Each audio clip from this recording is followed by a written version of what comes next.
What's happening, everyone? It's Elliot Draper here from Daily Dev Club for episode 6 of Daily Dev Club for Wednesday, the 15th of May 2019.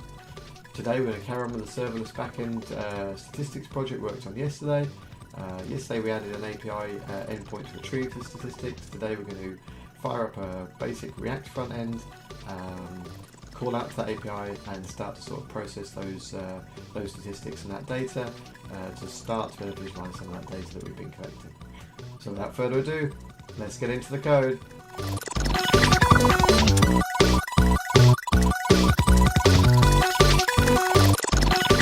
So we're going to work on a front end for querying these statistics, actually doing something with the data we've been collecting in our backend statistics service so far. So we created this endpoint to retrieve the statistics. So let's spin up a basic little React front end app, and we can start to hook things up.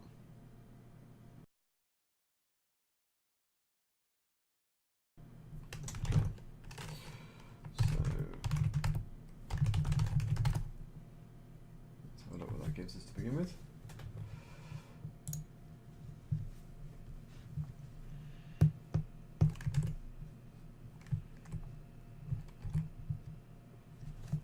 So I've got the code.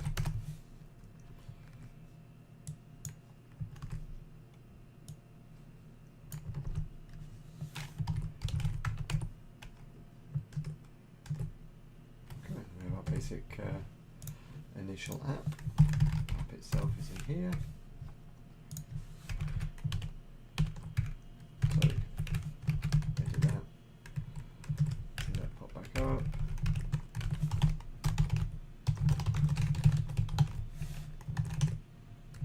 Etc. So let's just tweak this.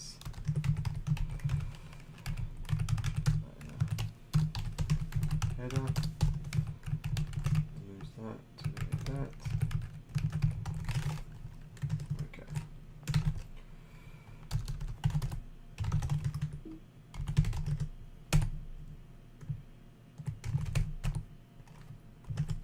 Okay, so now what we want to do is make a query to our endpoint to be able to pull back these statistics. So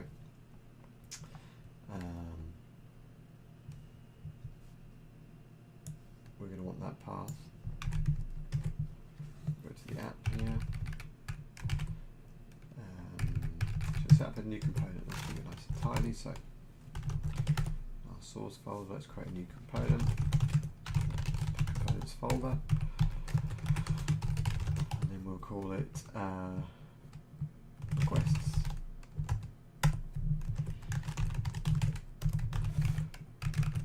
That, but we'll set it up as a proper component rather than a sort of simplified render function, which you can do when you haven't got as much logic in a React component. But for this particular component, we're doing a little bit more with the HTTP request to get the statistics, and then obviously we want to start doing things with the statistics, filtering, grouping, that sort of stuff. So, and we may break this down to subcomponents over time anyway. But so let's do that. That's render.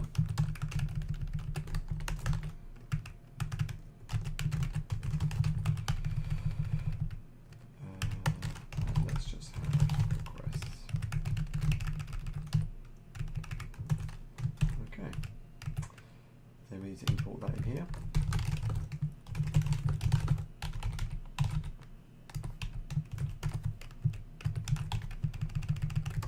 And we'll show that there. Let's take a look. And we can see that's filtering in there now, which is nice. So, in here, in our constructor, we're going to want to do a fetch call. Right, so let's define the state first. So the state is going to be, the state is going to be is loading, which will be true initially, and then our requests, which should be empty initially. And so we then want to do our fetch call, which is going to be that path, and let's find the full path for the gateway. There it was. So it's that one. So that's our full GET request with our private token. And that will give us a response back, which we will return to JSON. And then that gives us our JSON back, which we can pull out the statistics from. So our response is these two things here. So statistics, that's what we want. So JSON.statistics. So we're going to do this.setState. Our requests is going to get set to that. And we also then want to set our loading to false, because we're done loading at that point. So in here, now I'm going to say if the state is loading, false, okay. And we're going to have, actually what we'll do is,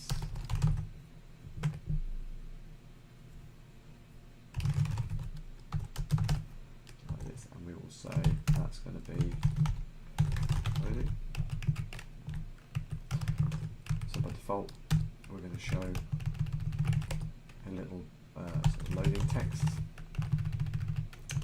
and then only when we're done loading will we update that. And in here, we'll update that, so that now becomes state dot.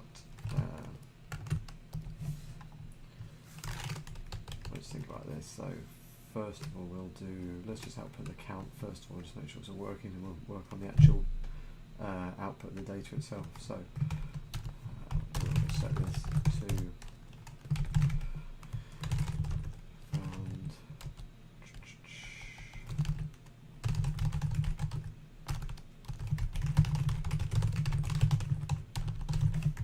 like that.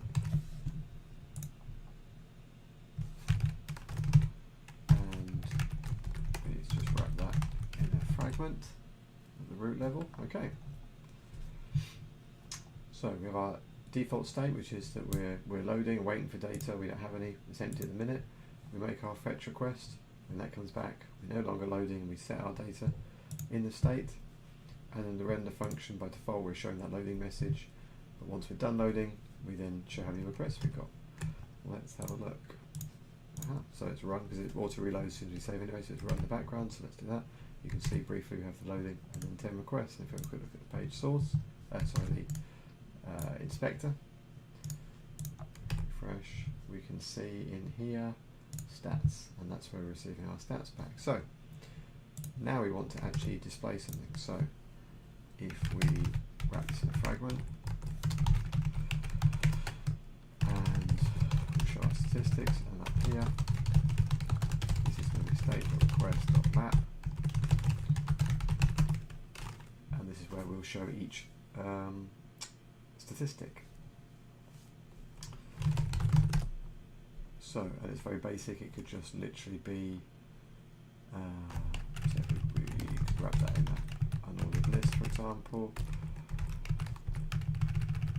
and then each one can be something like, what do I want to show? So, request from request IP address at requested at to request.url from request.user agent.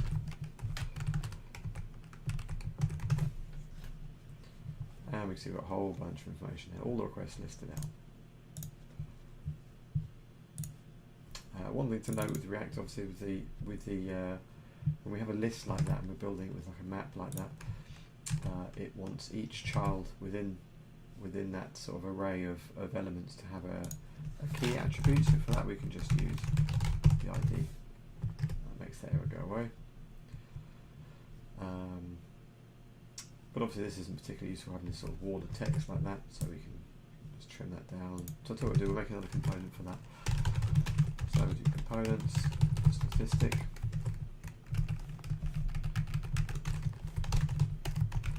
we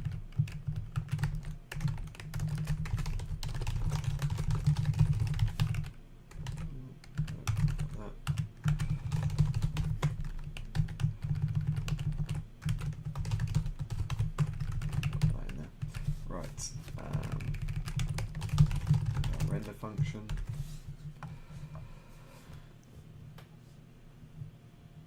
So we will take this bit, pop that in here,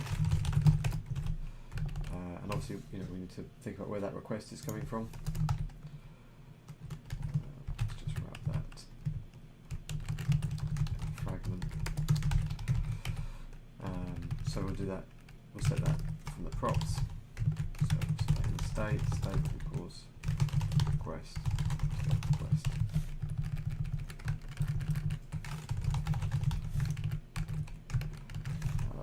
State for that component.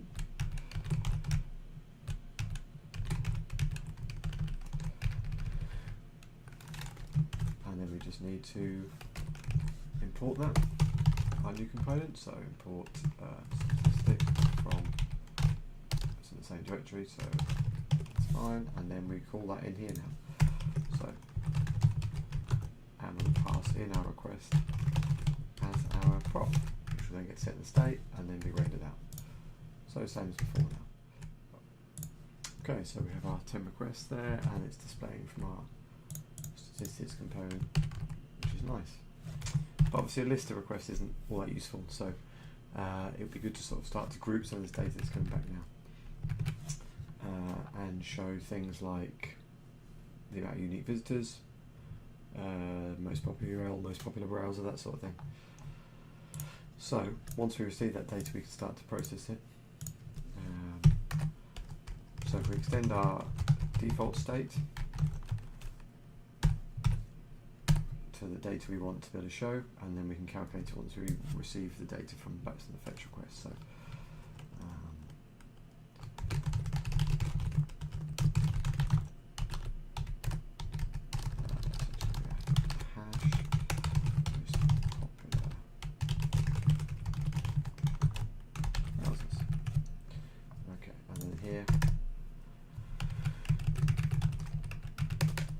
to be able to calculate those. So we have our statistics. Let's put that available, make that easy to reuse. And so, for example, let's pop those in the render function first, and then as we actually fill these in to calculate, we're going to see them coming in. So remove the statistic for now, just to make it clearer. And we're going to pop in, remove the statistics from there. Instead, we will say unique visitors. So that's just going to be a count. It's displaying our default count there. And then for our popular browsers, obviously we we're going to expect something like URL 1, URL 2, and a count of each one. That's what we're looking for.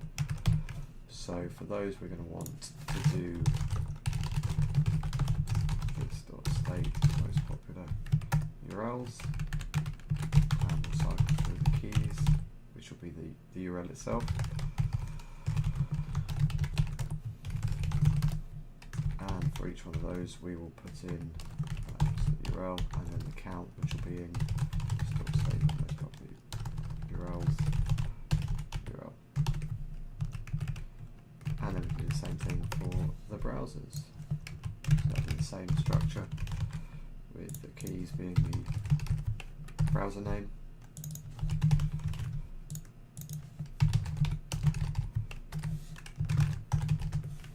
and the value being the sort of amount request with that browser, with that user agent.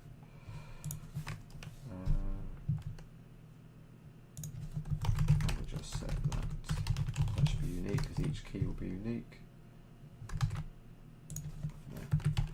That's our tag.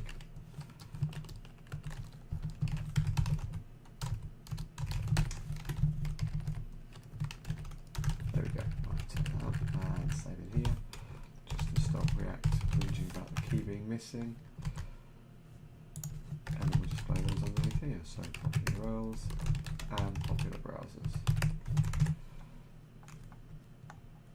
So we have going in there. So let's put in some dummy data. So if, for example, we have 10 unique visitors, we have our URL1, 9 requests, and URL2, 1, and we have a browser, Chrome with 2, and Firefox with 8, for example. You see now that that's output in there. So let's just group those slightly nicer. So if we actually changed, let's change that to be, use a different heading. So URLs, pop that in an ordered list, pop in the browsers, ordered list,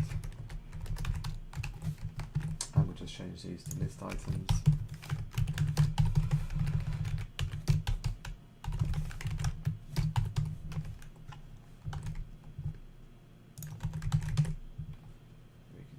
Through there. So that's lovely, but obviously that's all dummy data. So our display is ready, and now let's do the actual grouping from our data in here. So we have our data, and we're going to want to use a function called reduce. So that takes an array, also that works on an array, sorry, and it takes a function in the first argument and a sort of iterator object in the second one. So in our case, we want to build up a hash, an object dictionary, and that's going to be the first argument to the function we define here. And the second argument is going to be each element of the array. So it gets called for each element of the array. So that's a statistic, basically. So within this, each time this function runs, it gets called with an element of that array, and it takes the result of that function and passes it as the iterator, we can call this iterator, into the next one. So this is our starting iterator, and then the first time this is called with the first statistic, iterator will be that, and our statistic will be whatever our statistic object is with all the IDs and user agents and IP addresses. Whatever we return from here will then get passed in as the iterator next time. So the idea then is to return the iterator to keep going. So you can do this for like sums. You can start with a 0 and then do something that calculates a count, and then you return the number and it goes on to the next one. In our case, we want to build up a hash object. That's the Ruby and me coming out and calling it hash, but a dictionary object effectively, so that we can start to group things. So in our iterator, we are going to want to check to see if the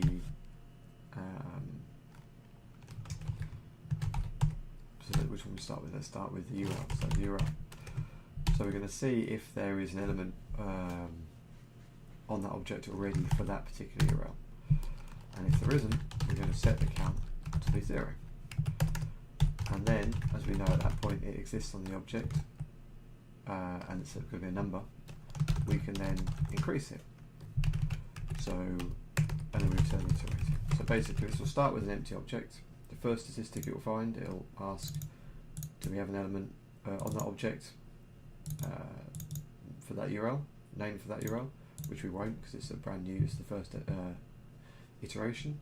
So we set that to 0 as a sort of initializer, and then we increase the count to 1 because we found one instance of that URL, and then it returns it to the next one. Next time around it might be a different URL, so again we have to set that URL to 0 and increase the count. Third time around we might have found a request with the same URL, so that already exists, and it will just increase the count. And in that way we should end up with an object that has the keys are all the URLs, and the values for those are the amount of times we found that URL in the statistics array. So then we just need to set this to popular URLs, and when we set our state, what do we call that? Most popular URLs. We will set that to our popular URLs. Boom. So let's have a look, and here we can see. Obviously in our testing we will use the same URL each time. We have 9 instances of that. We have record kicking around that for some reason, probably from when we originally tested it, the URL wasn't coming through, or we tested through the API gateway and there was no URL set there. So we could actually also just say in here, if the URL isn't set, we'll just skip it. So we won't add a count for when the URL is null or undefined. And then we can just basically copy this for our browsers, but let's type that. Let's put this in a function. So we'll call this reduce stats. We'll pop that in here. So it's going to take in our data, and it needs to take in the name of the attribute we want to reduce on.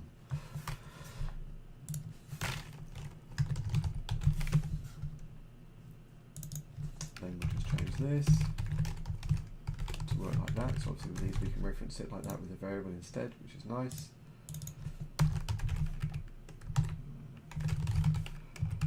There we go. So we'll just update these.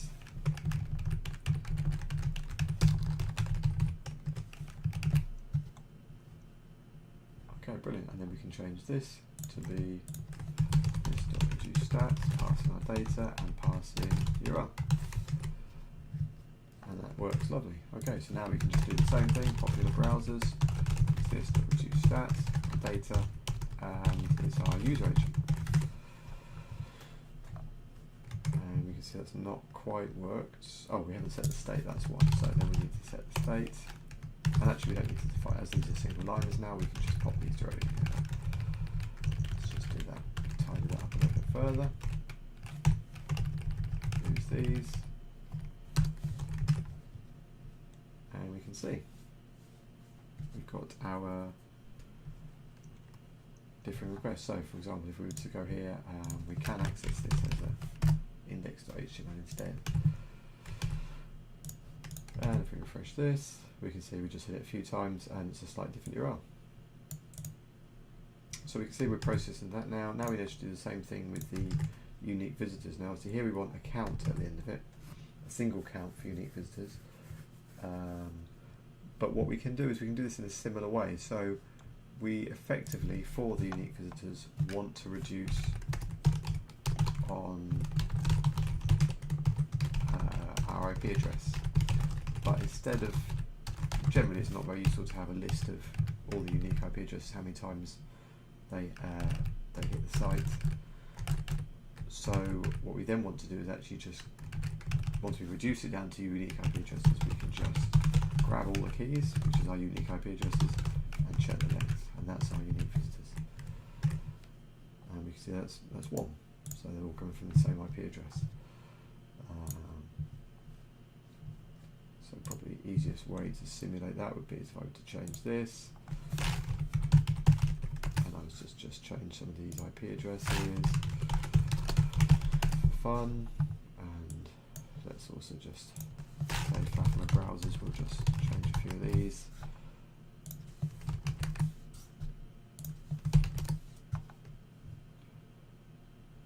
Let's just make sure we have some more than one. Okay, so and now we rerun it.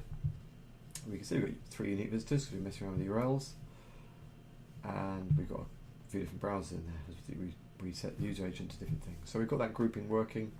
It's not particularly pretty, but we can see how we can use our call that we made last time out to pull that data in, and then we can grab that data in a sort of fairly straightforward basic React app and start to do interesting things with it, start to visualize this data.